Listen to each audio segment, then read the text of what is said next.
حي على الصلاة.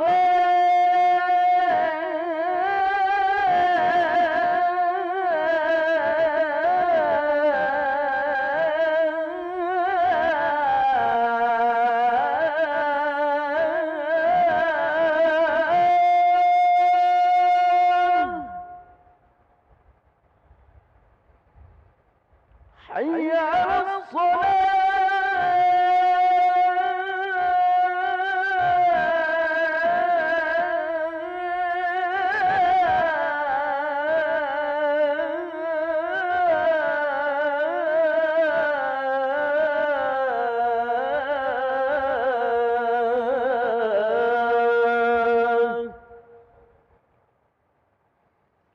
حي على الفلاح.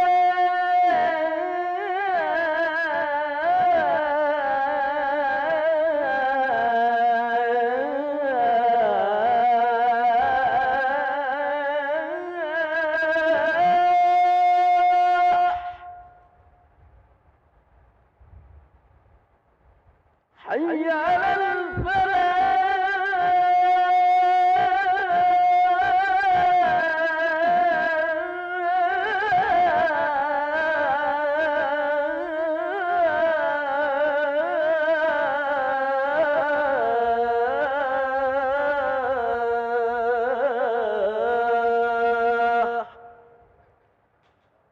الله أكبر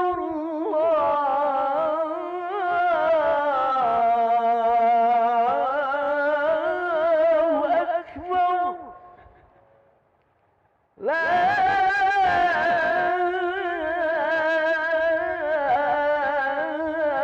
إله إلا الله.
Bismillahirrahmanirrahim. Assalamualaikum warahmatullahi wabarakatuh.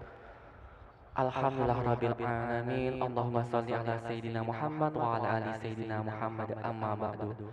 Hadirin para jamaah yang berbahagia, kami ucapkan selamat datang, ahlan wa sahlan wa marhaban bihudurikum fil Masjid Sultan Mahmud Badruddin Jayawikramo, Palembang.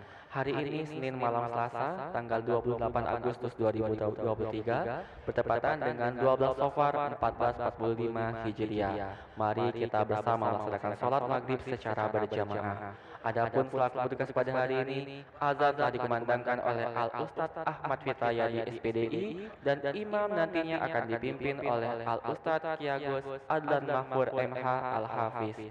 Dilanjutkan cawisan ba'da salat bersama guru kita Al-Bukaron Al-Ustadz Haji Guslu Adlim Siki MSI dengan pembahasan tafsir Al-Ahkam. Untuk ketertiban dan kenyamanan beribadah, jamaah diharapkan untuk tidak mengaktifkan handphonenya, dan barang-barang milik jamaah harap dijaga sendiri. Dan kami baukan kepada para jamaah untuk dapat mengikuti rangkaian zikir dan doa bersama imam.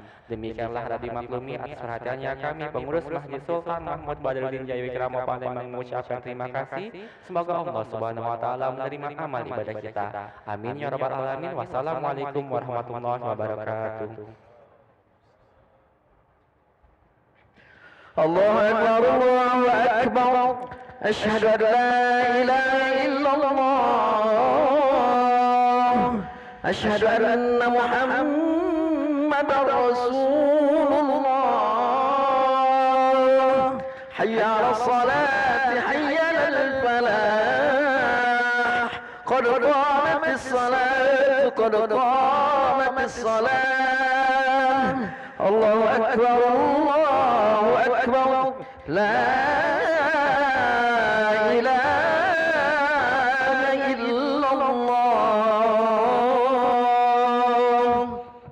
لا إله إلا الله محمد رسول الله صلى الله عليه وسلم أقامها الله وأدامها ما دامت السماوات والأرض سووا صفوفكم فإن تسوية الصفوف من تمام الصلاة الصلاة رحمكم الله.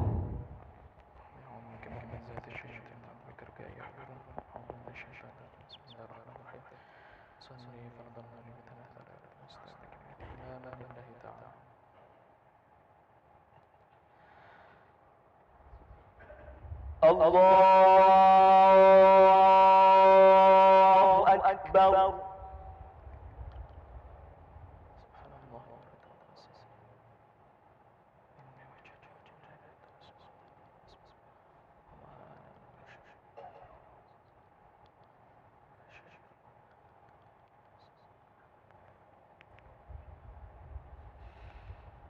بسم الله الرحمن الرحيم الحمد لله رب العالمين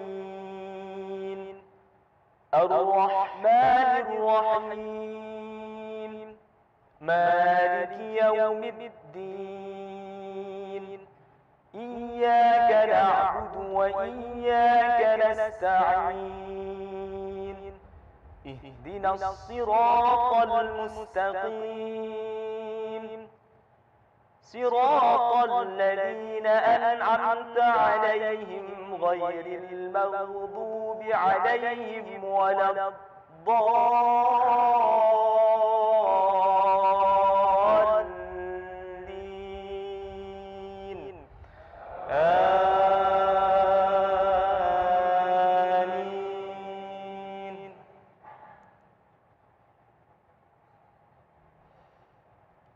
ولا يأتونك بمثل إلا جئناك بالحق وأحسن تفسيرا الذين يحشرون على وجوههم إلى جهنم أولئك شر مكانا وأضل سبيلا ولقد آتينا موسى الكتاب وجعلنا معه أخاه هارون وزيرا فقلنا اذهبا إلى القوم الذين كذبوا بآياتنا فدمرناهم تدميرا وقوم نوح لما كذبوا الرسل أغرقناهم وجعلناهم للناس آية وأعتدنا للظالمين عذابا أليما وعادا وثمود وأصحاب الرس وقرونا بين ذلك كثيرا وكلا ضربنا له الأمثال وكلا تبرنا تتبيرا. الله أكبر.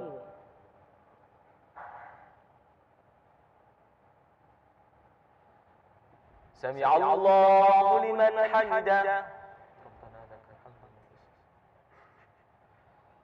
الله أكبر.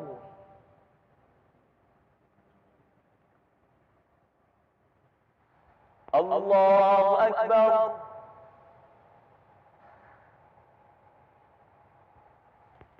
الله أكبر.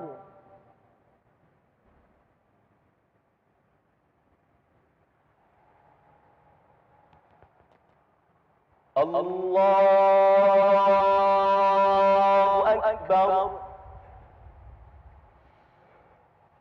بسم الله الرحمن الرحيم. الحمد لله رب العالمين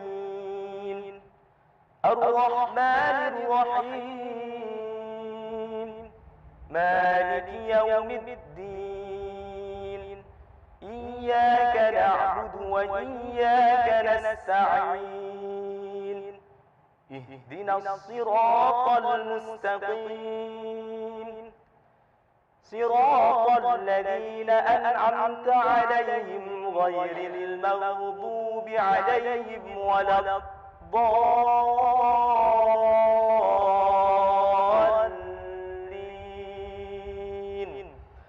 آمين.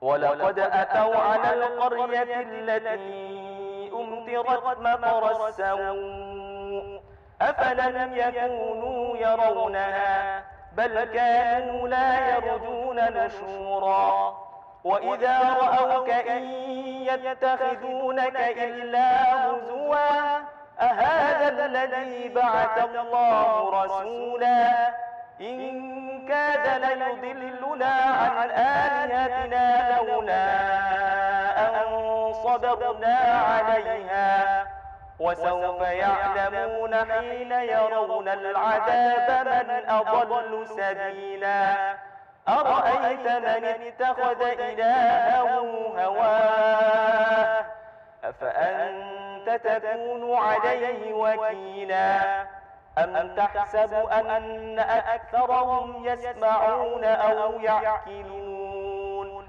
إن هم إلا كالأنعام بل هم أضل سبيلا. الله أكبر.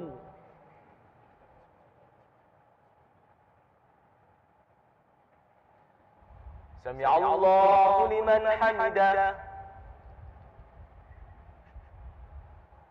الله أكبر.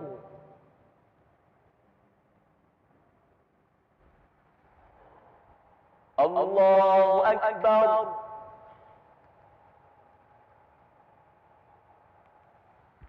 الله أكبر.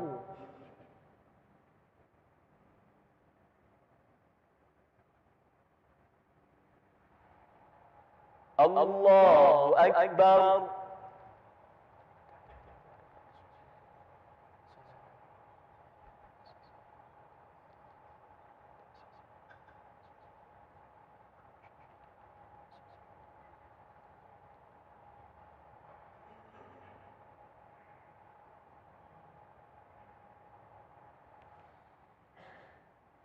الله أكبر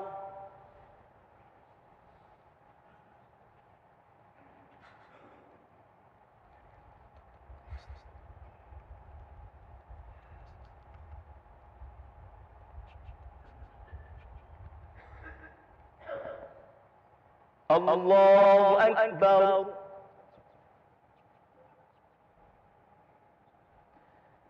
سمع الله لمن حمده الله أكبر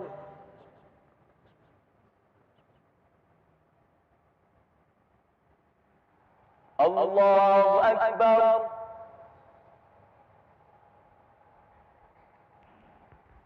الله أكبر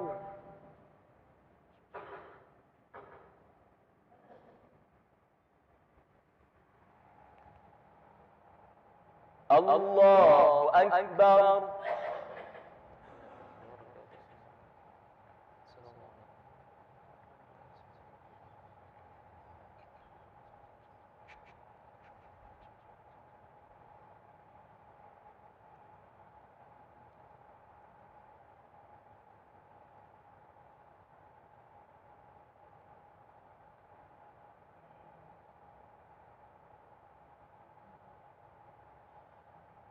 السلام عليكم ورحمة الله السلام عليكم ورحمة الله